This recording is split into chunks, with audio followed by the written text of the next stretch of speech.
Hello, it's Paul in Perth here again. This is cancer update number 4. It's now Sunday, May 21. I've been discharged from Fiona Stanley Hospital, so I've been sent home.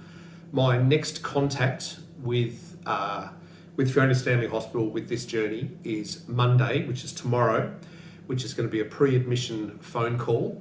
The content of that pre-admission phone call is going to be the preparation notes for me to have a simultaneous endoscope in my mouth and a colonoscope in the lower mouth, and they'll do that simultaneously, which is great, so I don't have to be on the operating table twice. So that is going to rule in or rule out esophageal cancer, stomach cancer, and colon cancer.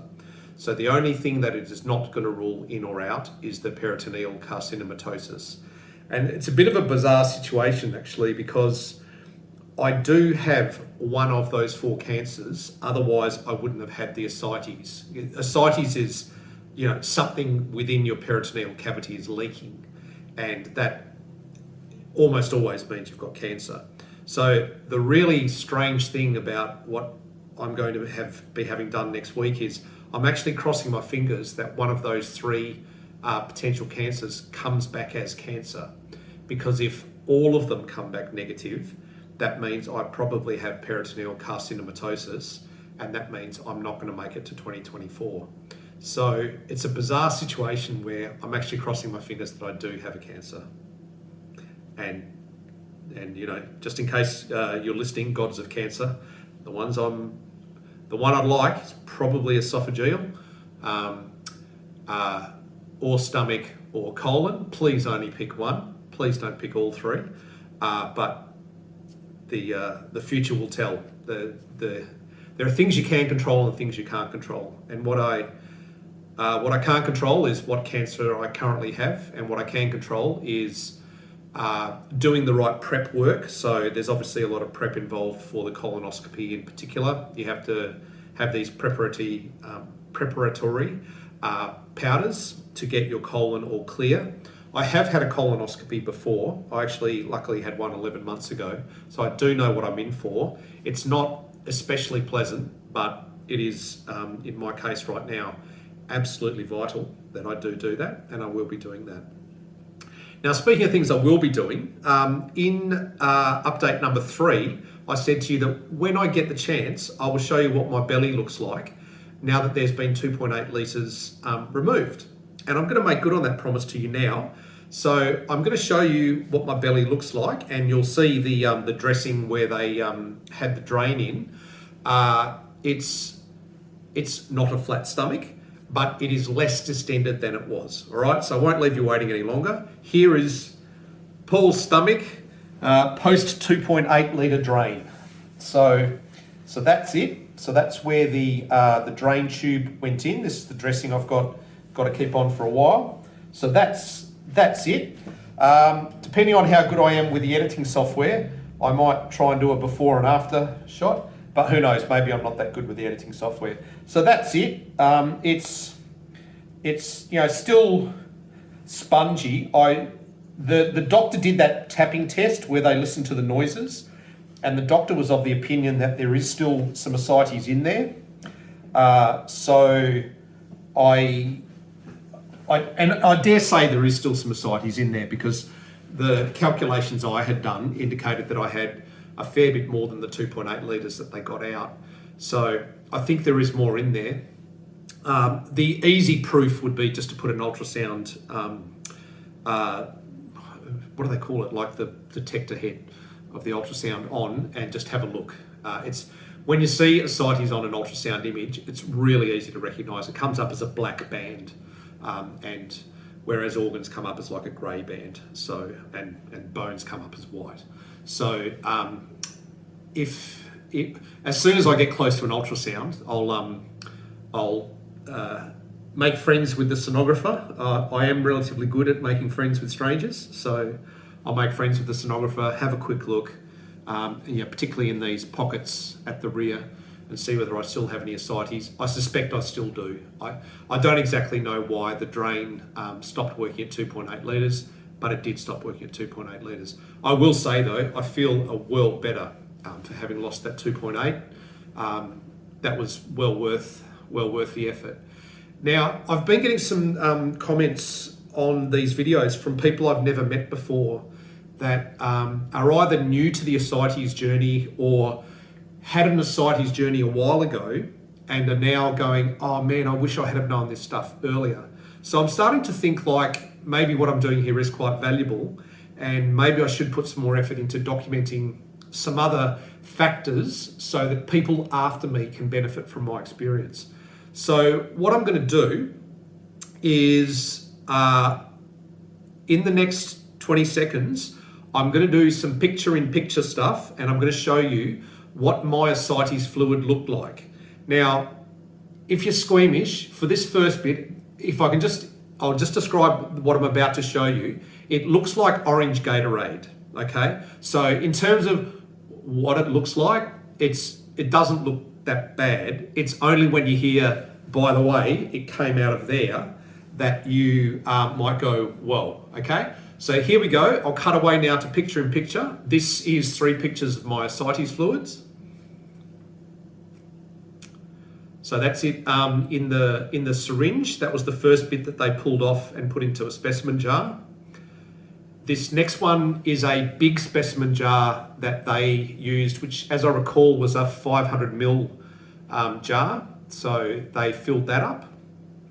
And this third picture here is where they then attached a drain tube because the interventional radiologists have a protocol that they remove exactly 1 litre. So because they had removed 50 ml in the syringe and 500 ml in the specimen jar, they then wanted to remove another 450 ml, which is what went into this bag here. So that's what that is.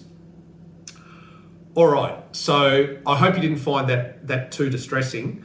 Now, if you are squeamish, this next one I'm going to show you, you might want to stop watching. I personally don't find it a squeamish image, but I did show it to one of my friends. Hi, Aaron, if you're watching. I'm talking about you here. One of my friends, Aaron, did find this next image made him a bit squeamish. So this is this site here when I actually had the drain in. Now you can't actually see the needle in my skin. It's covered by a dressing, but for some people, particularly a lot of my friends work in medical fields, or there are going to be some of you that need an ascites drain but have never had one. I want you to know what you're in for, and I also don't want you to be afraid of it. Like it's a medical procedure, but it's done under local anaesthetic, and you'll get through it. So here we go. So if you're squeamish, turn off now. If you're not squeamish, this is what it looks like.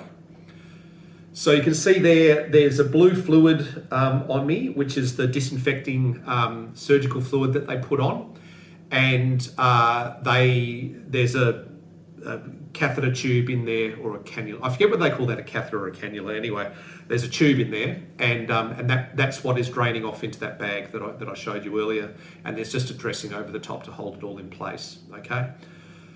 All right. So back to me. So the way it actually worked was when I was in the radiology room, they injected the local anaesthetic. They put the tube in and got it draining. They took out that first litre. Oh yeah, this is really interesting. Before they took anything out of me, they're doing your blood pressure all the time when you're in hospital, right? So they took my blood pressure just before the operation, and my blood pressure just before the operation was 140 over about 93, which for me is slightly high. And I thought, well, I'm under a bit of stress. That makes sense. 140 over 93. None of the doctors were panicking. None of the nurses are panicking. It's all fine. Then they take a litre out and they put me into the post-op observation area for 1 hour just to keep an eye on me. They immediately took my blood pressure again, and it was 103 over 63. And what that shows is immediately my blood pressure had dropped dramatically. The other thing was they have well, I don't think it's a Fiona Stanley rule. I think it's a removal of ascites rule, which is for every 2 litres of ascites that they pull out, they inject you, they intravenously give you 100 millilitres of albumin fluid which is 20 millilitres of pure albumin in suspension. So it's 100 ml of volume and 20 ml of that is pure albumin. And they inject that into you for every 2 litres they drain out. And apparently if they don't do that, you go into some kind of physiological shock. So what happened for me? Okay, so back to the story.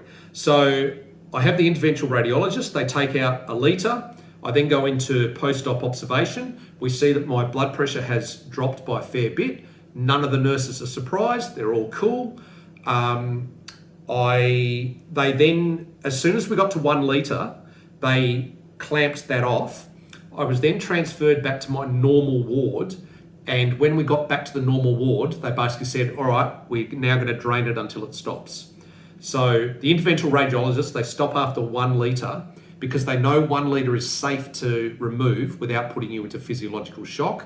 They then pass you back to another team that will manage your fluids. So that all made sense to me, that was fine. So I then went back to my room. They got out another 1.8 litres, which made it up to 2.8 total. And it simply just stopped draining out. I was stretching and bending. At one point, I got myself into a plank position. I was pushing as much as I could over to the drain site. It took about half an hour to go from 2.7 litres to 2.8 litres. We left the drain in for an hour after that, and with me doing all of my massaging stuff, and it went from 2.8 to 2.8. So it just would not move. So I don't know whether that's all the ascites I've got, or I don't know whether that was the end of the pocket of ascites, and actually I've got more pockets, or whether some of the ascites has kind of dissolved, like water might dissolve into a sponge. So whether some of that ascites is dissolved into my mental fat or something, I don't know. I don't have a degree in this stuff. But anyway, 2.8 litres is what we got out. Okay, I feel like that's a pretty comprehensive update. So today is Sunday. Tomorrow I'm just going to be getting a phone call and getting some pre-op information. I don't feel like you're going to need an update on that, so I probably won't do one tomorrow. I might do one just before I go in for my endoscopy, colonoscopy, and I'll keep you informed, okay? Come with me on the journey. If you are on your own cancer journey or ascites journey, I feel for you. It's incredibly unsettling, I would say. It's very hard to deal with the knowns and the unknowns. I'm on the journey with you, okay? Thanks for calling Perth. See you later.